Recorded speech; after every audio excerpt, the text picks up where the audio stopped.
When I walked into the living room and saw my daughter standing there with that look, the one she always wore when she was about to ask for something outrageous, I didn't expect it would be the start of a chain reaction that would unravel my entire life. She was holding her phone, tapping the screen like she was nervous. I should have paid more attention to that. Instead, I poured myself a cup of tea and sat down, completely unaware of the storm coming. Then she said it. Calmly, as if asking for a favor. "Mom, I need you to cover for me tonight." I looked up, confused. "He's married," she added, as if it explained everything. My hands froze around the cup. My daughter. My only child. Involved with a married man. And she wanted me to help. I asked why. I asked who. I asked if she had lost her mind. She just smiled like it was a game. "You've lied before, haven't you?" Her words hung in the air like smoke I couldn't wave away. She didn't know the truth. Or maybe she did. Maybe she suspected something, because there was something. Something I had buried so deep beneath routines and politeness and lipstick. A mistake. A secret. A moment. 3 months ago, I made a decision. One that began as nothing. A glance. A compliment.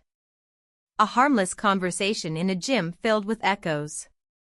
And now, my daughter was holding up a mirror to my own guilt, without even knowing it. She leaned closer and whispered, "You help me, and I won't ask questions." I stared at her. At her boldness. At her arrogance. And I knew this was more than a simple favor. This was blackmail in designer sneakers. And I said yes. Not because I supported her. Not because I agreed. But because I couldn't afford scrutiny. Not now. And just like that, my daughter became my accomplice.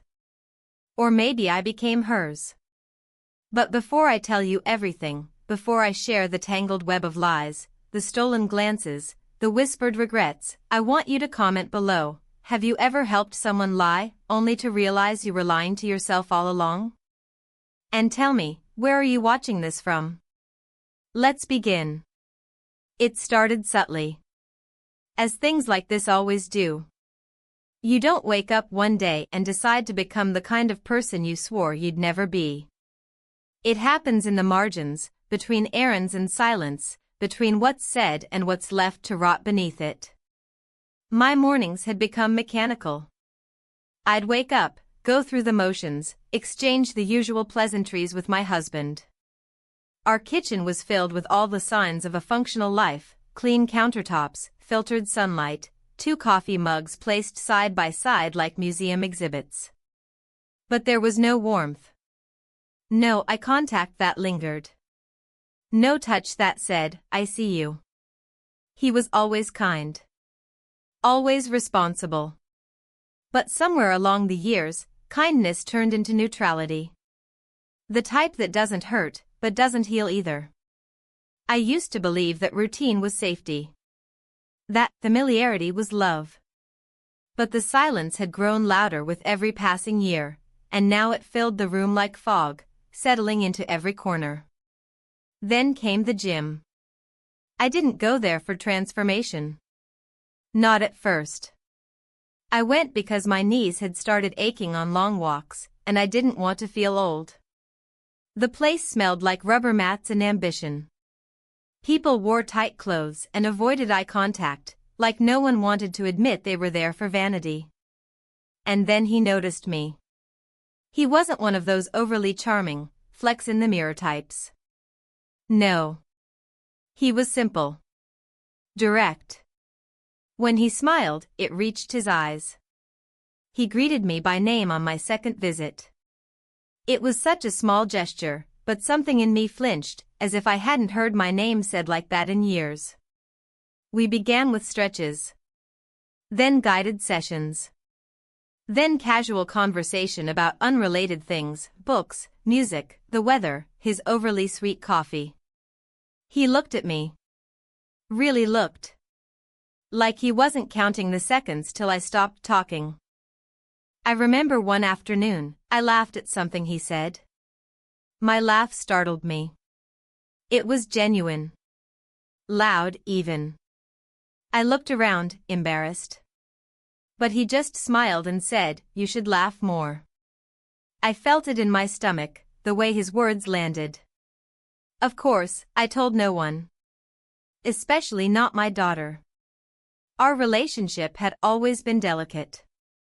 She was sharp, opinionated, restless.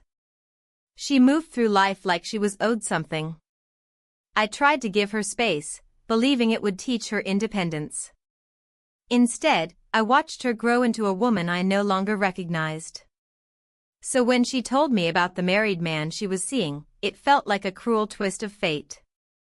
The one thing I had never confessed was now reflected back at me, distorted in her choices. I said no, at first. I told her it was wrong. That she deserved more. That I raised her better. She laughed. Did you, though?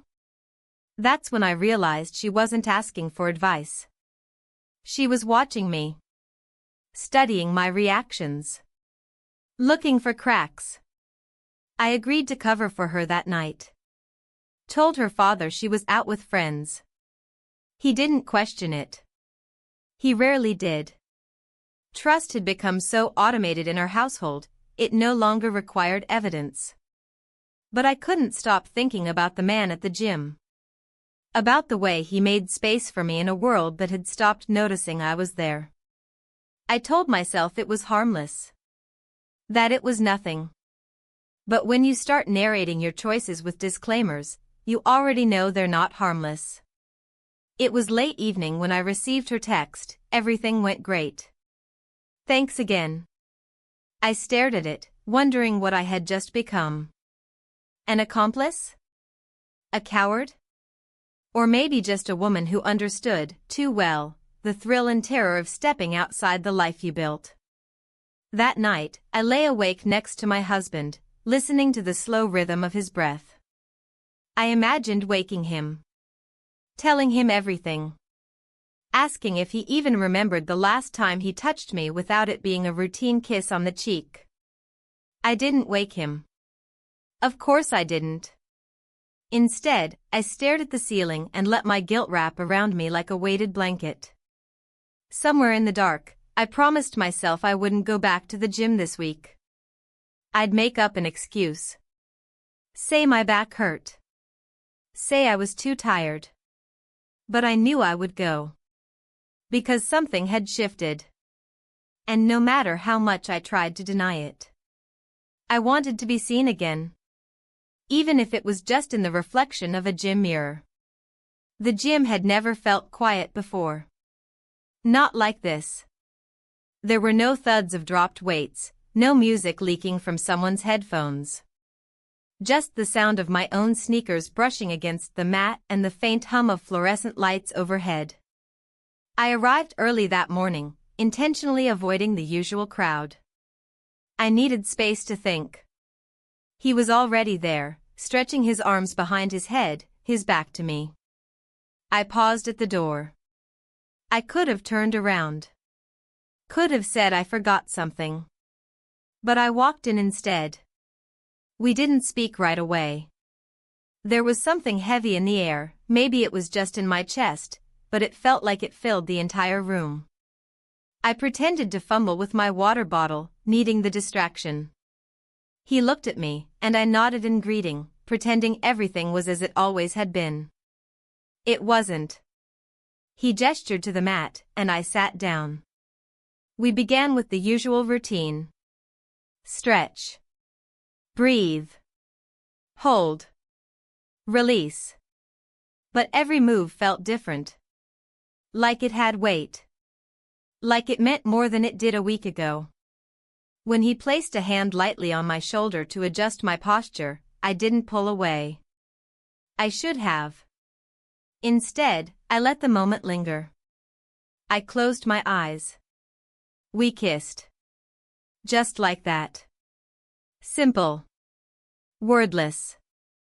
but it echoed through me louder than anything anyone had said in years. I left without saying goodbye. Back in the car, I sat in silence for what felt like hours. The windows were fogged, not from the weather, but from my own confusion pressing against the glass. My hands trembled on the steering wheel. Not because of what happened, but because of how easily it happened. I had crossed a line. One I had drawn for myself countless times. And I didn't even hesitate. When I arrived home, the house felt colder than usual.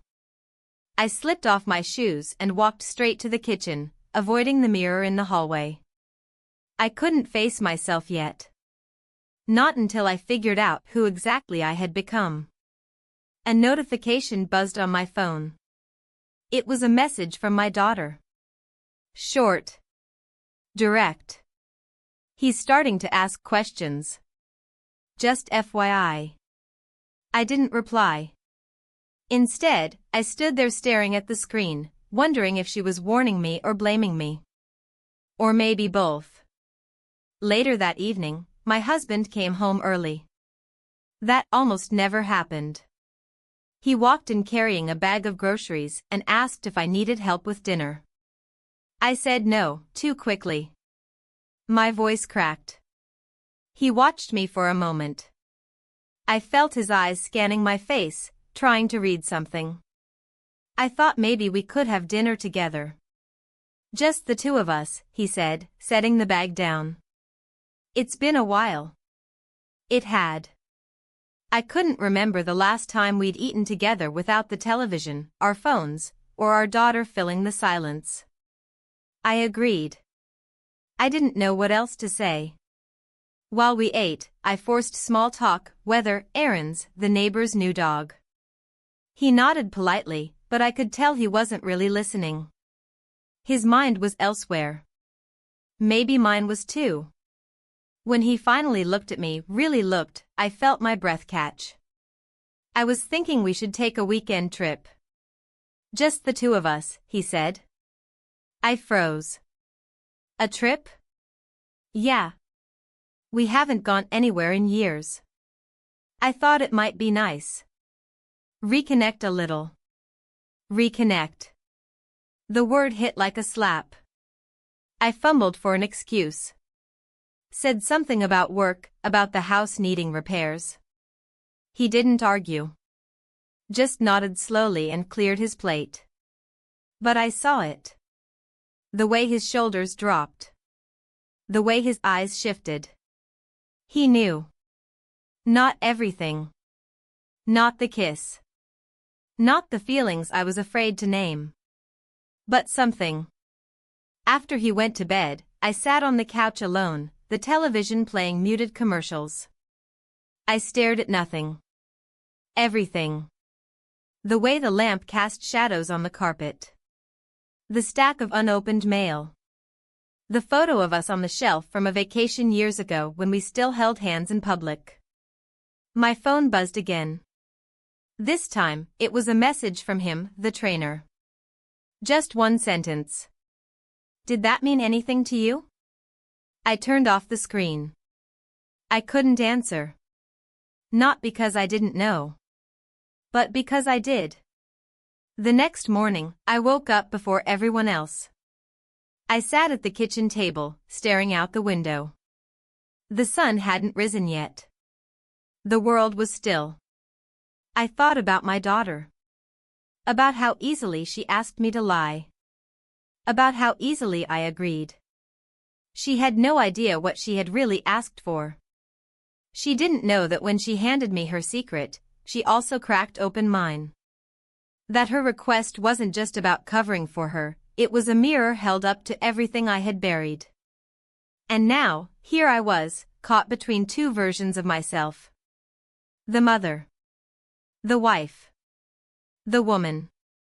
The one who stayed. And the one who strayed. I heard footsteps on the stairs. My daughter entered the room, her hair in a messy bun, her phone already in her hand. She looked at me briefly, then turned her eyes to the fridge. Thanks for covering, she said casually, pulling out a bottle of juice. I nodded. Said nothing. She didn't notice the way my hand trembled on the mug. Or maybe she did, and just didn't care. I watched her walk away and wondered how we had become this. How our bond had twisted into something transactional. Conditional. And for the first time in a long time, I asked myself a question I couldn't answer. What exactly was I trying to protect? My marriage? My daughter? Or the illusion that I was still in control of any of it? Because deep down, I knew the truth. I wasn't. Not anymore. That morning, I told myself I wouldn't go to the gym. I sat at the edge of the bed, still in my robe, holding a lukewarm cup of coffee that I hadn't touched since it was poured. The sky outside was a pale gray, one of those heavy clouds before rain kind of days, where even the light feels reluctant to enter the room. I watched it from the window and wondered if the weather could be an excuse. Maybe I'd call in sick. Say I didn't sleep well. But my body moved on its own. I dressed in my usual workout clothes, dark, fitted, safe. I tied my hair back the same way I always did. In the mirror, I looked unchanged. But everything had shifted. The drive to the gym was shorter than usual. I didn't hit a single red light. The parking lot was half empty. I sat behind the wheel, fingers tapping nervously against the steering wheel. I thought about turning back. I didn't. Inside, the music was low, muffled through the walls. The usual scent of sweat and cleaning spray clung to the air. He was there, standing near the front desk, talking to a colleague. When he saw me, he nodded, but there was something unreadable in his expression. Not cold. Not distant. Just unreadable. Our session began without much talk. Stretching. Alignment. Breathing cues. Every touch was professional, but every second held too much weight. My skin was too aware. My thoughts too loud. At one point, I stumbled slightly while adjusting my stance, and he reached out instinctively, steadying me with a hand on my back. A normal thing. Innocent. But my breath caught in my throat. He noticed. I could feel it in the way his hand lingered a second too long before he pulled back. Afterward, I changed quickly and left without saying goodbye. I didn't look back. But I knew he watched me go. In the car, my phone buzzed. A message from my daughter. Dad was asking if I stayed at Amanda's. You covered, right? I stared at the screen. My fingers hovered over the keyboard. I typed, yes. Then deleted it. Typed again, we need to talk. Deleted that too. In the end, I didn't answer. Instead, I drove around aimlessly. Past grocery stores and schools, dry cleaners, and familiar intersections. I couldn't go home. Not yet. I wasn't ready to look him in the eye. Eventually, I found myself parked outside a coffee shop I used to visit years ago, back when I still worked part-time at the library. Back when things felt simpler. I sat in the lot and watched people come and go, mothers with toddlers, young couples, retirees reading newspapers on the patio. I realized something then. It wasn't just the kiss. It wasn't just the gym. It wasn't even about him. It was about me. I missed the version of myself who had places to go and people to see. Who wore lipstick because she wanted to, not because it masked fatigue. Who laughed too loud, sometimes inappropriately, and didn't apologize for it. I missed being wanted. But more than that, I missed wanting. Later, when I returned home, my husband was outside, trimming the hedge. He waved when I pulled into the driveway, and I forced a smile. Inside, I changed clothes and started dinner. Stirring sauce. Chopping vegetables. Moving with muscle memory, not intention. When he came in, he asked how my day was. I lied. Fine. He nodded. You've been quiet lately. I shrugged. Just tired.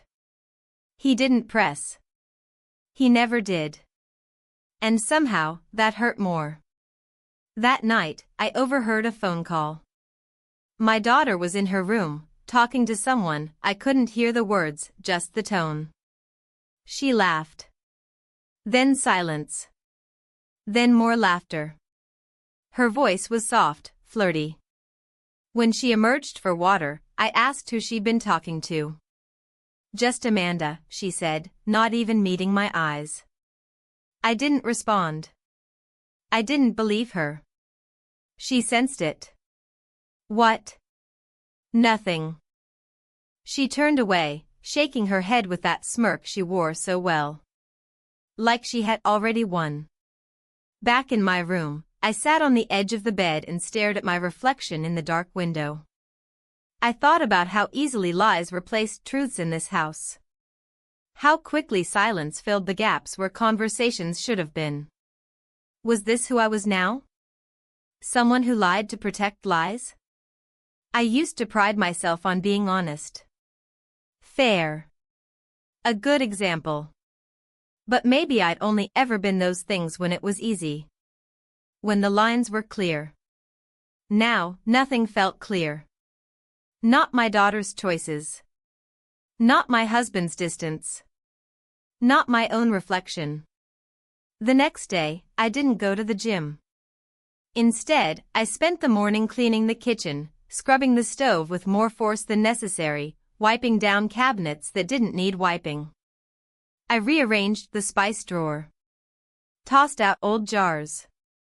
Anything to distract myself. When I finally sat down, my body ached. Not from exertion, but from restraint. My phone buzzed again. This time, it was him. The trainer. Are you okay? 3 words. Simple. But they hit harder than I expected. I typed a reply. Then deleted it. Then typed again. I don't know. He didn't respond right away. I waited. I watched the screen. Then, hours later, a final message came through. I'm here if you need someone to talk to. I put the phone face down on the table and walked away. I wasn't ready for more. But I wasn't ready to let go either. And maybe that was the most dangerous place to be. Not in love. Not in denial. But stuck somewhere in between. That Friday, something felt different the moment I woke up. The air was still, unnaturally still, as though the house had paused, waiting for a decision I hadn't made yet. I lay in bed longer than usual, listening for familiar sounds, water running in the bathroom, footsteps in the hallway, the creak of the stairs. Nothing. Just silence. A kind I wasn't used to anymore. I got dressed slowly. Not for the gym. I had already skipped 2 sessions, and the guilt of avoiding him lingered somewhere behind my ribs. But that wasn't the reason I didn't go. The truth was, I didn't trust myself anymore. Not there. Not around him. My resolve felt paper-thin. Downstairs, I found my husband in the backyard, hunched over the flower bed, pruning without expression. His movements were robotic. Efficient. A man tending to chores without urgency, without joy. I watched him through the kitchen window for several minutes before he noticed me. When he did, he waved. I waved back. That was our rhythm now. Quiet signals from a distance. I made breakfast even though I wasn't hungry. Toast, eggs, coffee. I plated his portion, left it on the counter, and sat down at the table with my cup. My mind wandered to my daughter. She hadn't come home the night before, and she hadn't told me she was staying out. I hadn't asked. That, in itself, was disturbing. There was a time when I would have been livid. Now I simply felt numb. When she returned mid-morning, she came in humming, scrolling on her phone, tossing her bag carelessly on the sofa. She didn't say hello. I didn't ask where she had been. She poured herself a glass of juice and leaned against the counter, finally acknowledging me with a casual glance. "Thanks for covering," she said with a smile that was far too satisfied. I didn't respond right away. I just looked at her, really looked at her, and realized how much she had changed in the past year. Or maybe how much I had failed to see it before. "I didn't do it for you," I said quietly. "I did it because I wasn't ready to deal with the consequences." Her eyes flickered with something, surprise, maybe. But she masked it quickly and shrugged. "Still.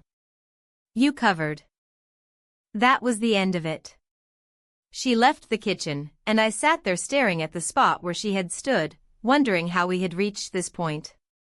How my daughter, the little girl who used to ask me for help tying her shoes, had become a stranger I could no longer read. The rest of the day passed in fragments. I cleaned rooms that didn't need cleaning. Rearranged bookshelves, wiped down baseboards. Anything to avoid sitting still.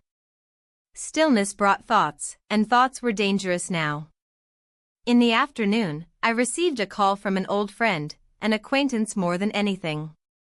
She invited me to a charity luncheon the following week, something casual, mostly women we both knew from PTA days.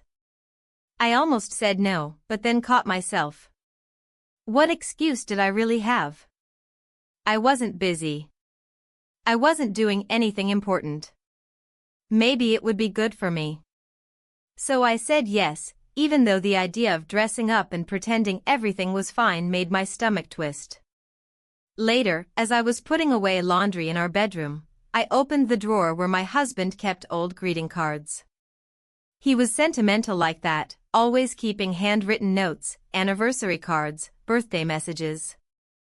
I pulled out a card I had given him 5 years ago. The message inside was full of warmth. Promises. Hope. It felt like someone else had written it. Someone who believed those words with her whole heart. I placed it back and closed the drawer.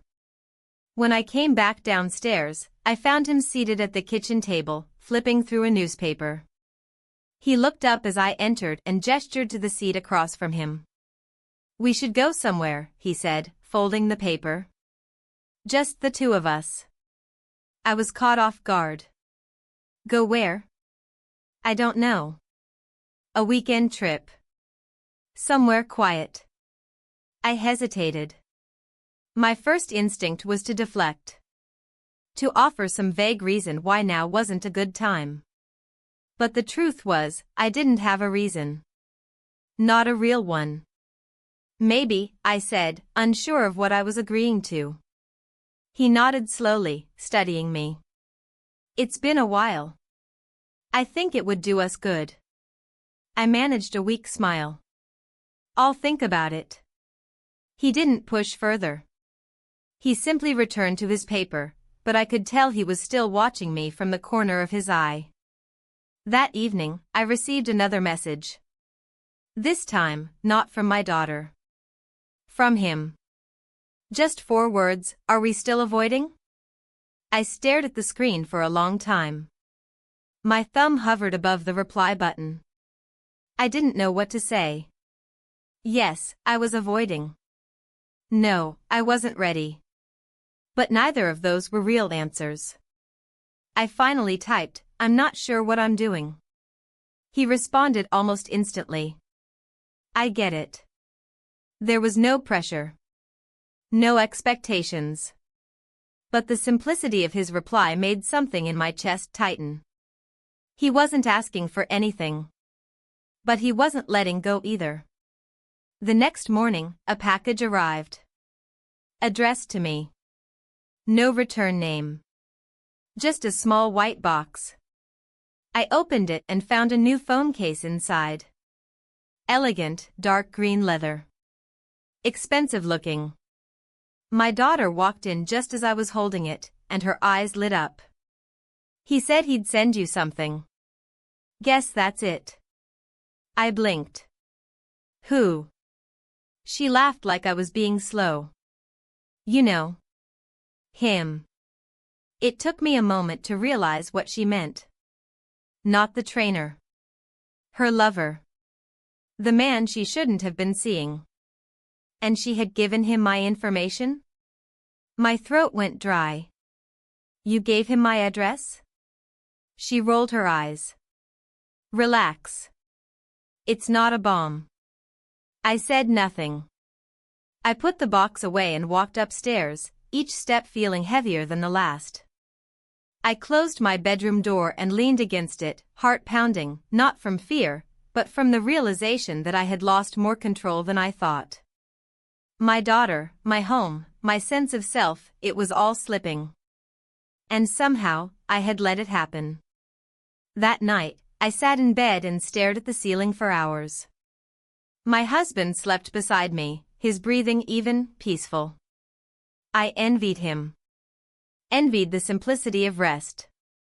I thought about the kiss. About the text messages. About the invitation to go away, just the two of us. I thought about the phone case sitting in the drawer. A symbol of something I hadn't agreed to. A boundary crossed by a stranger I'd never met. And then I thought about the moment it all started. It wasn't the gym. It wasn't the trainer. It wasn't even my daughter's secret. It started the day I stopped asking for more. From my life. From my marriage. From myself. I closed my eyes and finally allowed the silence to settle. But this time, I didn't fight it. Because for the first time in a long while, I realized I had a choice. And maybe, just maybe, it wasn't too late to make one. The morning sun filtered through the sheer curtains, casting a soft golden haze across the bedroom walls. I lay still, staring at the ceiling, my hands folded over my stomach like I was trying to hold myself together. The silence was different today. Not peaceful. Not tense. Just hollow. Like the air had stopped carrying sound properly. I got up slowly, my feet hitting the cold floor with a thud that seemed louder than it should have been. The hallway smelled faintly of fresh laundry. I could hear the muffled sound of the shower running in the guest bathroom, my daughter, already up. My husband had left early for work, leaving behind the usual half-drunk cup of coffee and the faint scent of his cologne in the kitchen. I didn't touch either. I had no plan for the day, but I got dressed anyway. Something modest, dark. The kind of outfit that felt like armor. I tied my hair tighter than necessary, as though the tension would hold my face in place, keep my emotions from spilling. My phone buzzed just as I picked it up from the nightstand. A message from him. Are you free this morning? I didn't reply. I stared at the screen long enough for it to go black again, then shoved it into my bag. But I went anyway. The gym was nearly empty when I arrived. A few regulars occupied the machines, earbuds in, oblivious to anything beyond their workouts. He saw me as soon as I walked in and nodded without a smile. I followed him to the back, where the small studio space offered more privacy. There were no words at first. Just stretching. Breathing. Movements we'd done a dozen times before, but this time each gesture felt heightened. I tried not to look at him, but I could feel his gaze. Not invasive. Just there. Waiting. We went through the motions until he finally broke the silence. You disappeared again. I didn't answer. I focused on my form, on the tension in my thighs, on the ache in my shoulders. He continued, gently. You don't have to run from it. I looked up then. Met his eyes. There was no pressure in them, only understanding. But that made it harder. It would have been easier if he had asked for something, demanded an explanation, turned it into a confrontation. But he didn't. We kissed. Not hurried. Not reckless. Just a moment, brief and delicate, suspended between restraint and surrender. Afterward, we didn't say anything. We stood there, both still, both breathing, both aware of the weight we were carrying. I left quietly. In the car, I sat with my hands on the steering wheel, staring through the windshield at nothing. My heart wasn't racing. My hands weren't shaking.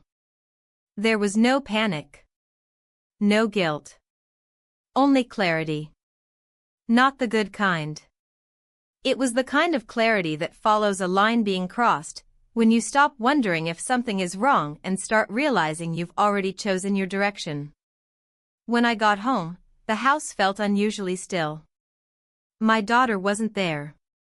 Her shoes were missing from the entryway, her keys gone. I checked my phone. No message.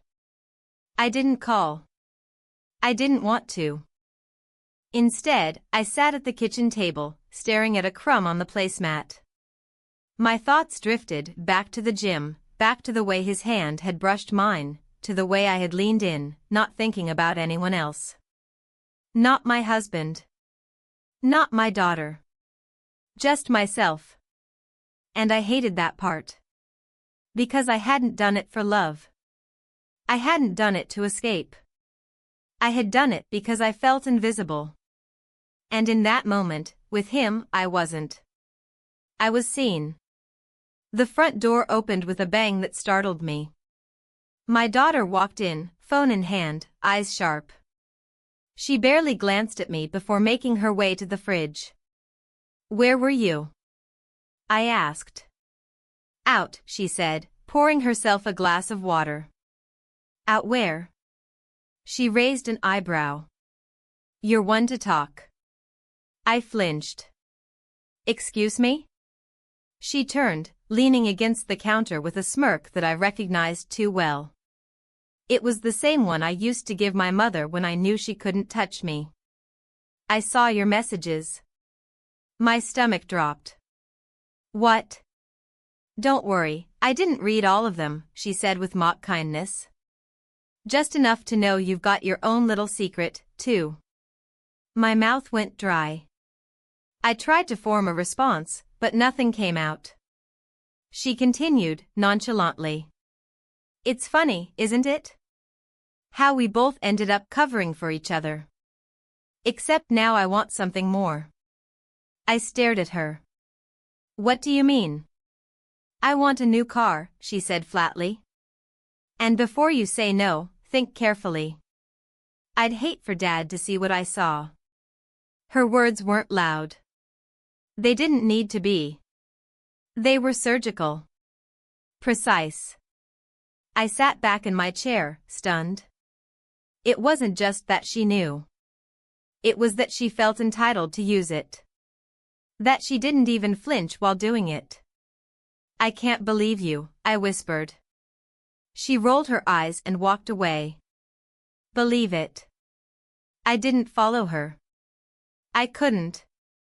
I sat there, the silence around me replaced by a ringing in my ears. This was it. This was the fallout. Not the big dramatic explosion I always feared. No one yelling. No accusations flying. Just this quiet collapse. Later that evening, my husband returned home with groceries. He greeted me with a kiss on the cheek, asked about dinner, talked about his day. He didn't suspect anything. Or maybe he did. But if so, he was playing a very different game than the one my daughter was. I cooked. I cleaned. I smiled at the right moments. I nodded in the right places. But inside, I was already unraveling. Because for all my efforts to stay composed, to contain the damage, it had already spread further than I could control. My daughter had drawn her line. And I had no defense left. I went to bed early, claiming a headache. I lay under the covers, staring at the wall, trying to remember when exactly everything started to fracture. Maybe it wasn't the kiss. Maybe it wasn't the gym. Maybe it was long before that, when we stopped really talking. When smiles turned into habits. When silence became easier than honesty. I closed my eyes and tried to sleep. But sleep, like everything else, stayed just out of reach. The days that followed were quieter than they should have been. Not peaceful. Not harmonious. Just quiet in that way that makes you feel like everything is holding its breath. Like something is about to break. I moved through the house like a guest. Every room felt colder. Every sound echoed longer than it used to. My daughter didn't mention the car again, not right away. She didn't need to. The threat lingered in the air like smoke, impossible to ignore. She was calm, almost smug in the way she treated me now. I had given up any leverage the moment I'd let her see the cracks in me. And she knew it. She came and went as she pleased. She left plates on the counter, towels on the floor, music playing in the bathroom long after she had gone. She was establishing her own kind of control. And I let her. I was too tired to fight. My husband remained consistent, warm in the way a routine can be warm, but distant all the same. He asked how I was, how I slept, what I needed. But he never asked anything deeper. And maybe that was his way of protecting himself. Or maybe it was mine. I hadn't seen him through the trainer since that morning. Since the kiss. I hadn't replied to his messages, hadn't shown up at the gym. I knew I couldn't avoid him forever, but something in me needed space. Not from him, necessarily. From what I was becoming. And yet, that space only made things worse. Because with distance came reflection. And with reflection came realization. I wasn't just unraveling, I was complicit in it. It was a Wednesday when my daughter brought it up again. I was standing at the sink, washing dishes, the window open just a little to let in the late spring breeze. About the car, she said, not even looking up from her phone. I froze. The plate in my hand slipped slightly, knocking against the edge of the sink. I steadied it. Said nothing. I've picked one out, she continued. Used. I'm not unreasonable. I turned off the water and dried my hands slowly. You think this is okay? What you doing? She looked at me then, eyes clear, face unreadable. You do what you have to do. Don't you? I opened my mouth to speak, but nothing came out. She gave a small, sharp smile and walked away. Later that afternoon, I drove to the dealership alone. I told my husband I needed to pick up something for the house. He didn't question it. The salesman was polite. Efficient. He showed me the car she had chosen. A compact sedan, silver, practical. He spoke in numbers and paperwork, and I nodded at the right times. When he asked whose name to put down, I gave him mine. I didn't flinch. I paid the deposit using the emergency fund we had built over the years, the one we never touched unless something truly broke. I guess I had finally decided something had. When I handed her the keys that evening, she didn't react with surprise. Just a satisfied nod. Thanks, she said. This keeps things simple. I wanted to scream. To tell her she had no idea what she was doing. That she was breaking things she didn't understand. But I didn't. Because a part of me believed she did understand. That she was just doing what I had modeled for her. Hiding behind convenience. Numbing through justification. I didn't sleep that night. I lay awake, watching the digital clock on the nightstand change numbers, each one clicking forward like a reminder that time doesn't pause for regret. In the morning, my husband suggested something unexpected. We should do something for your birthday this year, he said over coffee. I thought maybe a small gathering. Dinner. Just family and a few friends. I blinked at him, startled. You want to host something here? He nodded. It's been a while. Thought it might be nice. I didn't know what to say.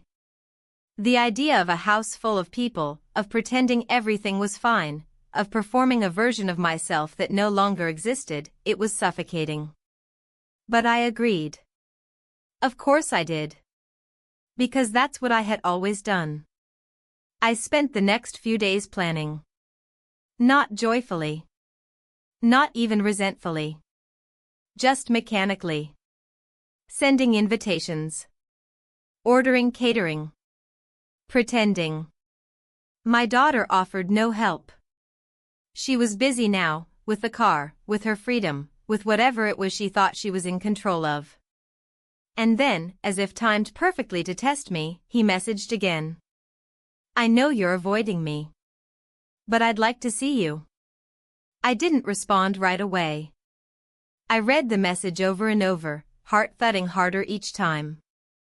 He didn't sound angry. Just steady. So I said yes. We met in the same small studio. The place where everything had shifted once already. This time, the air felt different, thicker somehow. He didn't rush to speak. Didn't accuse. He just looked at me, waiting. I can't keep doing this, I said finally. Everything is falling apart. He nodded. I'm not asking for anything. I know. Silence stretched between us, but it wasn't empty. It was filled with everything we weren't saying. I just wanted to see you, he said. We talked a little. Nothing dramatic. Just two people suspended in a moment that wasn't meant to last. And when I left, I felt a strange kind of calm. Not because anything was resolved. But because I had stopped pretending that it could be. Back home, I found my daughter at the dining table, scrolling through photos of decorations and dresses. She was talking about the party as if it was hers. I stood there watching her. Listening. And I realized something. This wasn't about love. Or betrayal. Or even desire. It was about being seen. By anyone. By someone. By ourselves. And none of us were doing that. We were all acting. All hiding. And I didn't know how much longer I could stand it. The day of the party arrived with a strange kind of weight. I felt it before I opened my eyes. The silence of the house was thicker than usual, as if the walls themselves were holding their breath. For a moment, I let myself lie there, watching the pale morning light creep across the ceiling. I counted the seconds. I thought about the cake that would arrive in the afternoon, the flowers scheduled to be delivered, the way the house would soon be filled with people who thought they knew me. But mostly, I thought about him. And then, I thought about the night before. We spent the night together. It happened without planning, without pretense. I told my family I was meeting an old friend for dinner, someone from a book club I no longer attended. They didn't ask questions. I didn't offer details. It wasn't the kind of night that needed description. There were no fireworks. No declarations. Just the quiet presence of someone who saw me as I was, tired, complicated, unsure. He didn't try to fix me. He didn't promise anything. He simply stayed, and for a few hours, the weight of everything else faded. But the morning brought it all back. I showered and dressed slowly, choosing a pale blue blouse and soft gray trousers. Neutral. Calm. Safe. The kind of outfit that wouldn't invite questions or attention. I applied my makeup with practiced precision, though I barely looked myself in the mirror. I avoided eye contact with my reflection, afraid of what I might see, afraid I might still be that woman who had crossed too many lines. Downstairs, the house was already in motion. My daughter was directing a delivery man to the backyard, pointing to where the tables should go. She moved with the confidence of someone who believed she was in charge. Maybe she was. My husband was in the kitchen, pouring drinks for the caterers, helping more than usual. He smiled when he saw me, and I smiled back. We didn't kiss. We hadn't in weeks. But there was warmth in his eyes, even if it felt manufactured. You look nice, he said. Thank you. He nodded toward the backyard. Looks like everything's coming together. Yes. That was all we said. The guests arrived slowly, in pairs and small groups. Old friends. Neighbors. A few colleagues of his. They hugged me, complimented my home, brought flowers and wine. I played my part with grace. I laughed at the right moments. I thanked them. I pretended. I was good at pretending. The sun dipped lower as the party grew louder. Music drifted from the speakers on the patio. Laughter echoed from the corners of the yard. Glasses clinked, and plates filled and emptied. I wandered between conversations, refilling napkins, straightening chairs, offering smiles. I nodded through stories I'd heard before, made small talk with people I barely knew. My daughter floated between groups, always in motion, her voice bright and careless. She didn't look at me much. It was somewhere between the cutting of the cake and the opening of the gifts that I noticed him. Not the trainer. My husband. He was watching me. Closely. Not with suspicion, but with focus. As if trying to memorize something. A moment. A reaction. A person he wasn't sure he recognized. Our eyes met, and for a brief second, I thought he might say something. But he turned away and lifted his glass instead, raising it toward the crowd. I'd like to say a few words, he announced, and everyone quieted. He stepped forward, standing beside me, his hand brushing my back lightly. He smiled at the guests, then at me. Thank you all for being here, he began. This woman beside me, she's the glue that holds this family together. She's been my partner for more years than I can count, and today, we celebrate her. Polite applause followed. I smiled, because I was supposed to. My cheeks hurt.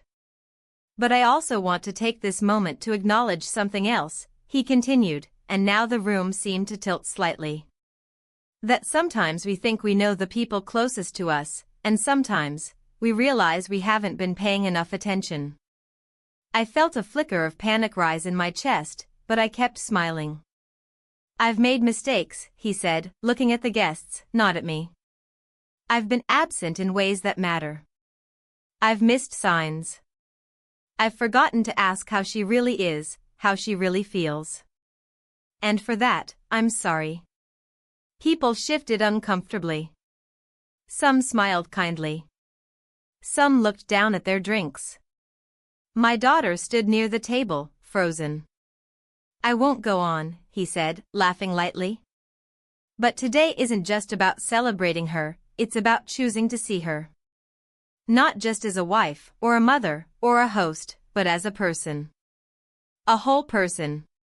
He raised his glass again. To seeing each other. Everyone drank. I did too. But I didn't speak. I didn't move. I stood there with the glass in my hand, trying to steady the tremor in my fingers. My husband turned to me and kissed my cheek softly. Then he walked away, leaving me in the center of a room full of people who now looked at me just a little differently. I needed air. I slipped out the back door and stood at the edge of the lawn, looking up at the stars just starting to appear. My heart was racing, though no one had said anything incriminating. There had been no reveal. No confrontation. And yet, I felt exposed. My daughter joined me a few minutes later. You think he knows? She asked quietly. I don't know, I answered. Do you care? I didn't respond. She turned to face me. Because I do. I looked at her then. Really looked. She was scared. Beneath the surface, behind the control, she was scared. And so was I. We've made a mess, I said. She nodded. Yeah.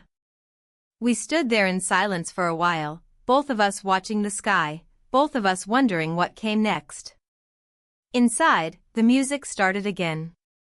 A new song. Familiar. Warm. But I didn't feel like dancing. I just felt tired. Because something had shifted. And I knew it wasn't over. Not yet. The morning after the party arrived in silence. No clinking glasses, no laughter, no polite applause.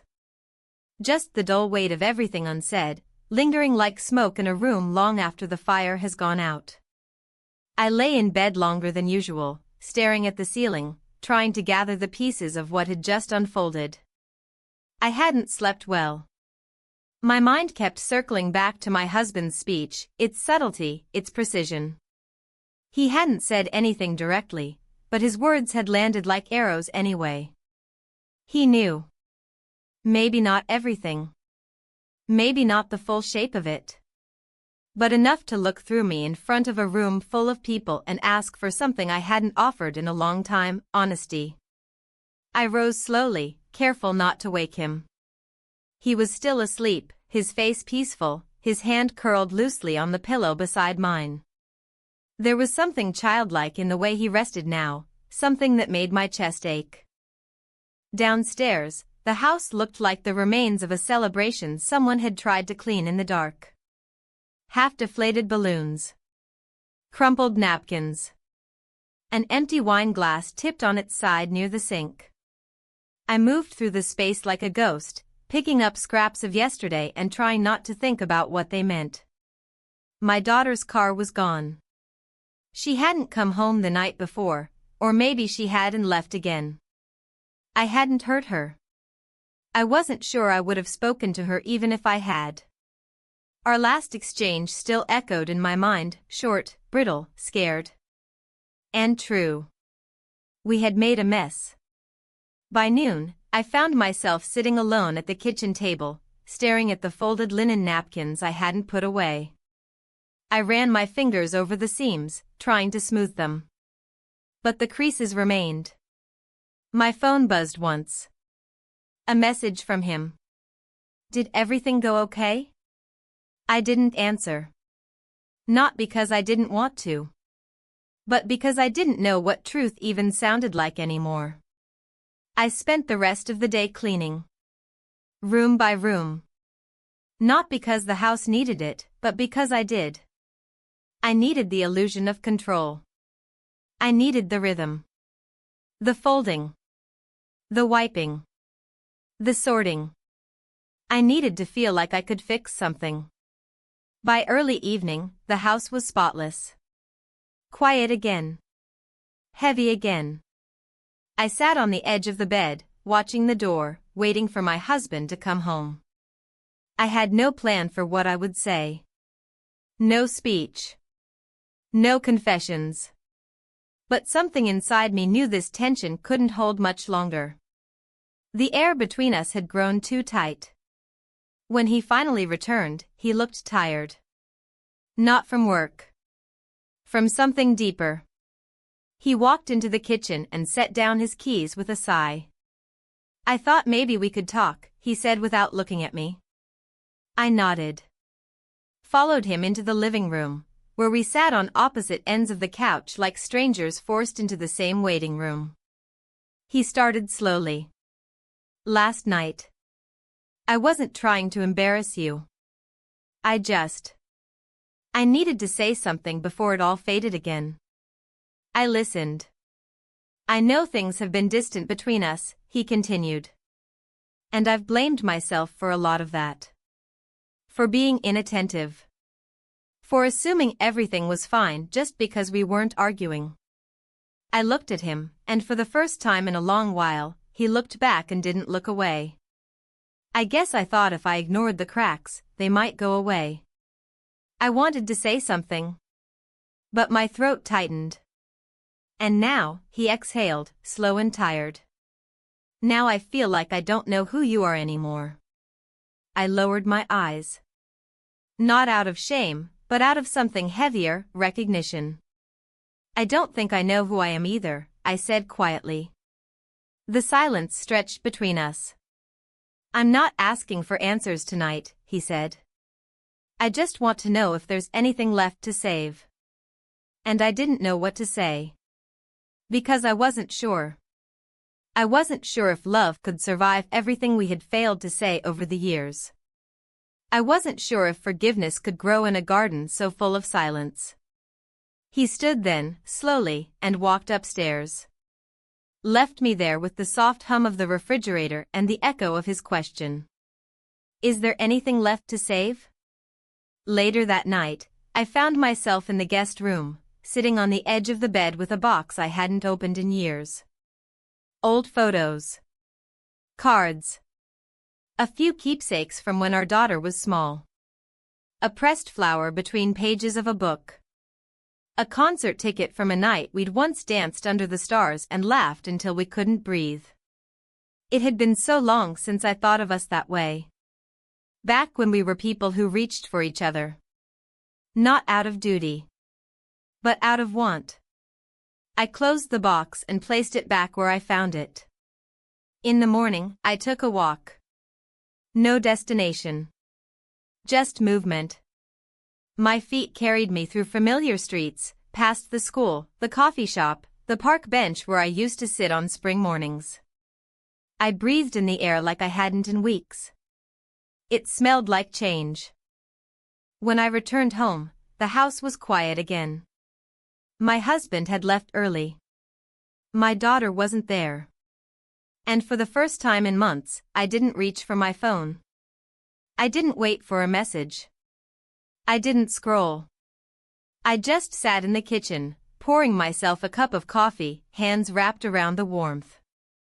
I didn't know what came next. But I knew something had shifted. And I wasn't ready to run from it anymore. The following days passed with a kind of quiet that wasn't peace. It was the quiet of aftermath, of breath held just before the next inevitable shift. My routines returned, but none of them felt like they used to. The coffee tasted the same, but I drank it slower.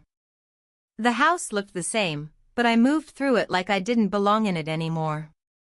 Every morning, I sat at the kitchen table after my husband left for work. I didn't check my phone.